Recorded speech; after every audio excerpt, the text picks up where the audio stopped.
बुढ़ा बुढ़ी लोक जो मैंने 80 वर्ष रु अधिक बयस जो मानकर हो जाइछि एवं ताहा सहित मध्य 80%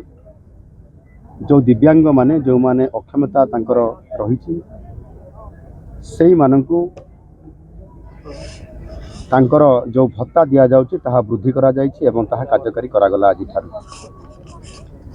से 1200 टंका या पूर्व पाउथिले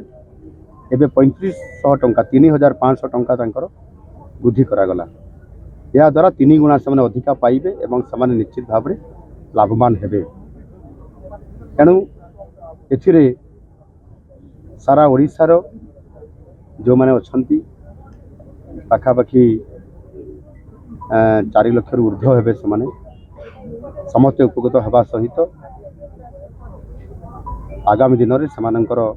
जो बुढ़ा समय जो तांकर आर्थिक जो अनाटन थाए ताहा निश्चित भाव किछि कांशरे ता पूरण हो पारिबो बोली मु आशा व्यक्त करुछि। ठीक सही भली भाव में वृद्ध लोकटीए बा बुढ़ा लोकटीए चिकित्सा क्षेत्र में मध्य अनेक समय भारी कष्ट पाई थाए। अनेक परिवार रे ठीक भाव में परिवार लोक माने मध्य तांकर चिकित्सा करे न थांती एवं किछि जगह रे मध्य आर्थिक अभाव कारण ताहा पूरण करा जाई न थाए।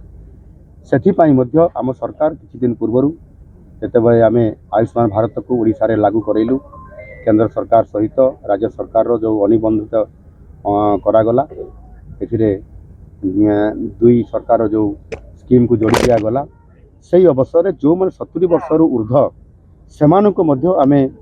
आयुष्मान भारत योजना रे लागू करागला करैलु एवं ताहा सहित सेमाने मध्य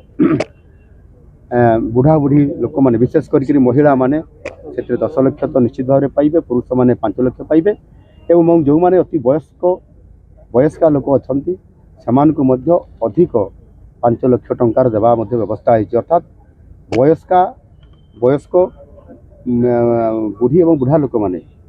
जो माने अधिक बयस हो जाइछन्ती सेमानकु जे पुरुष माने 5 लाख जो माने पाउथिले वयस्क हिसाब से 10 लाख ही पाई परिबो